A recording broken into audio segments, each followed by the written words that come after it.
Iyon mga kamatik, magandang araw mga kamatik. Ngayon mga kamatik, gumagawa ko ng project ng aking anak, recyclable sandal mga kamatik.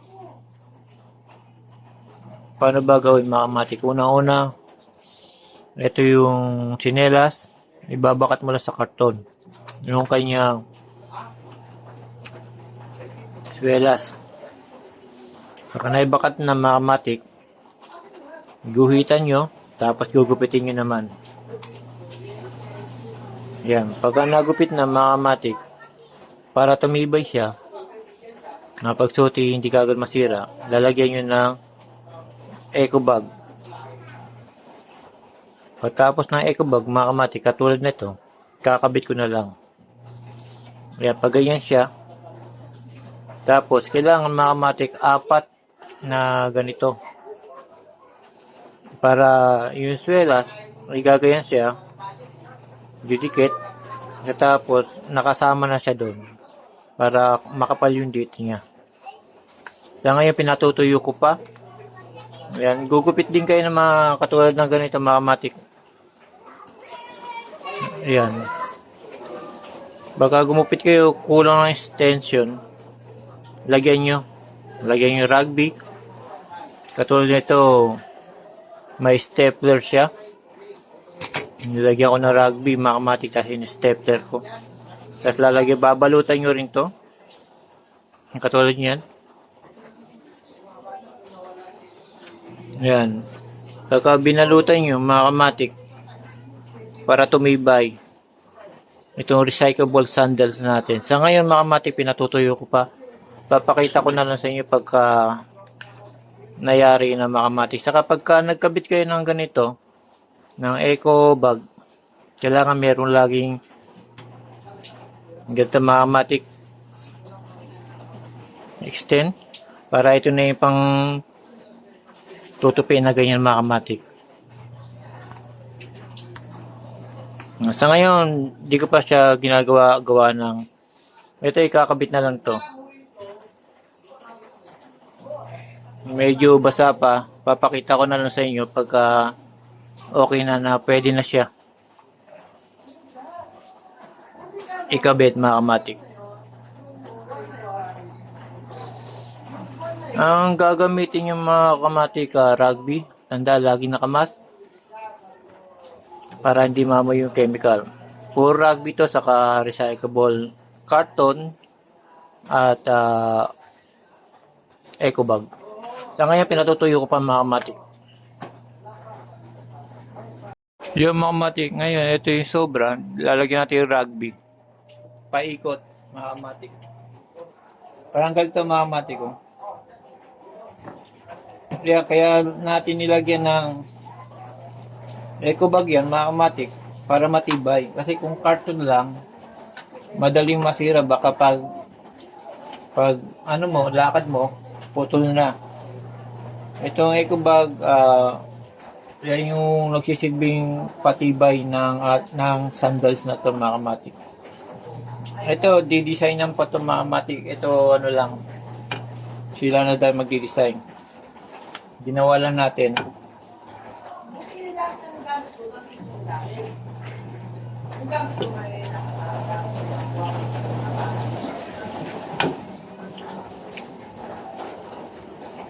Yan, pag nalagyan ng rugby mga kamatik, lalagyan mo rin dito rugby sa taas.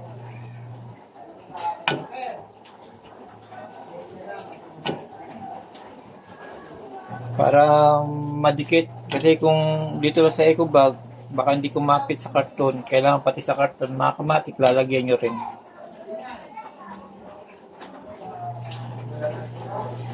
Pag nalagyan nyo na mga kamatik, gagawin na lang. Gano'n lang kasimple, dikit kagad.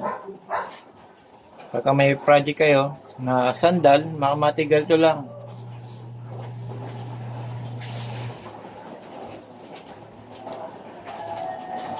Kaya mga kamatik, hindi tayo marunong gumawa ng ganito. Mga sandal, hindi ako marunong. Ito, for ano lang to.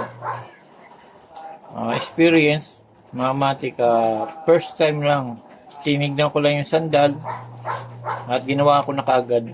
Ganun lang mga kamatik kasimple. Kailangan sa mga ganitong bagay, lalo na may project kayo, kailangan laging malawak yung isipan yung mga kamatik para madali nyo magawa yung nais nyo gawin. Yan mga kamatik, patutuyuin natin ulit ito. Yan mga kamatik, pag after natuyo na, iwaan natin dito. At dito mga kamatik, i-cutter natin. Ay ilulusot mo lang siya dito mga kamatik ko.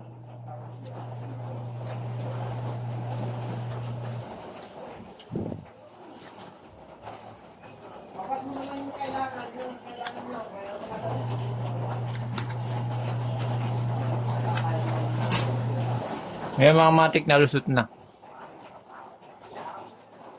Ganyan lang mga kamatik paggagawa. For experience mga kamatik, ngayon lang ako gumawa ng ganito.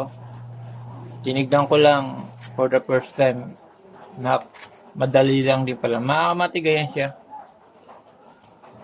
Tapos yung ganito nyo, medyo ano yan. Itatayo pa siyang ganyan mga kamatik. Tapos ito mga kamatik, itutupi lang. Didikitin ng rugby mga kamatik pa ganyan. Para matibay. Tapos mga kamatik, pagka nadikit na, ito yung pangalawa na ilalagay na pa ganyan mga kamatik. Para mas matibay. Sige mga kamatik, patutuyuin muna natin. Yan mga kamatik, para tumibay pa mga kamatik, ito lalagyan nyo ng rugby. Yan mga kamatik, rugby. Pag nalagyan nyo na, itutupin nyo lang. Ayan, ganyan lang mga kamatik kasimple. Pagka natuyo na yan mga kamatik, lalagyan natin yung lahat. I-pull natin na lagyan natin yung rugby para ito yung pangalawa, ididikit na lang ng ganyan mga kamatik. Ayan, ganyan lang mga kamatik. Mamaya papakita ko sa iyo yung finished product niya. Ganun lang mga kamatik paggawa ng recyclable sandal mga kamatik. Yung mga kamatik, nilagyan na natin itong rugby. Ito yung pantaklob natin sa pangalawa. Tapos ito lalagyan pa natin ito ng full rugby mga kamatik. Kailangan lahat kasi tuyo na siya. Dito lang mga kamatik, lalagay mo lang siya lahat. Pangkalahatan na. Para matibay ang pagkagawa. Yun mga kamatik, pagka natuto ka na ito, baka pwede ka na maging sapatero. Ika nga sabi nila mga kamatik, hindi lang sa mundo ngayon, hindi lang iisa lang yung alam mo. Kailangan marami kang alam. Para kung saan may bakante, pwede ka ilaban mga kamatik. Isabak. Para hindi ka mawala ng trabaho kung sakasakali mga kamatik.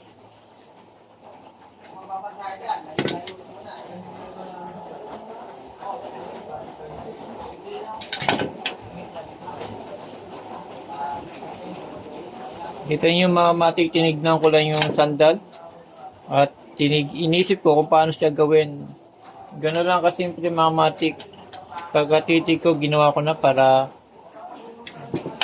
yan mga kamatik, ganyan.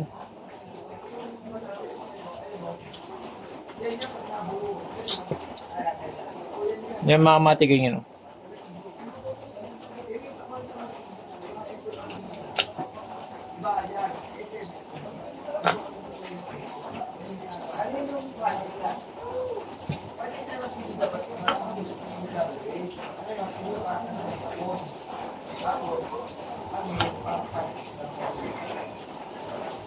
Pwede na mga kamatik, bali nilagyan natin. Tapos ito okay na.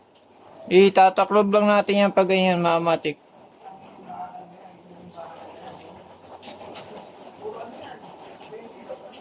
Sa ngayon patutuyuin natin yan para makita mo. Yan mga kamatik, pwede na magtayo ng business. Maging sapatero, pwede. Ngayon ko lang ito ginawa mga kamatik, for RDA lang. Patutuyuin natin ito mga kamatik para ipakita sa inyo yung finished product. Yung mga kamatik, dahil sa natuyo na, ito na yung finished product natin na recyclable sandal natin mga kamatik. Yan. Kahit carton lang yan mga kamatik, nagpapatibay dyan yung eco bag. Yan mga kamatik, ganyan mga kamatik. Kasimple lang gumawa ng sandal mga kamatik. Pwede na gumawa, mag-business mga kamatik sa umpisa. practice ka lang sa karton.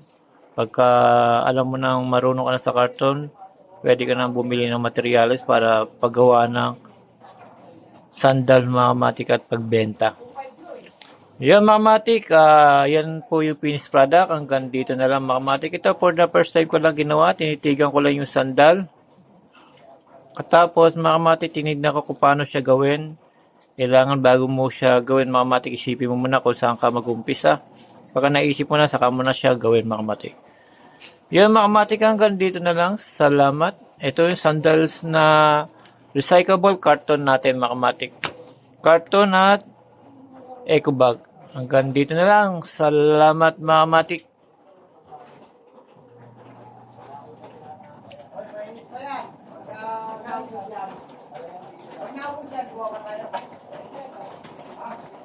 Wala na siya kanina.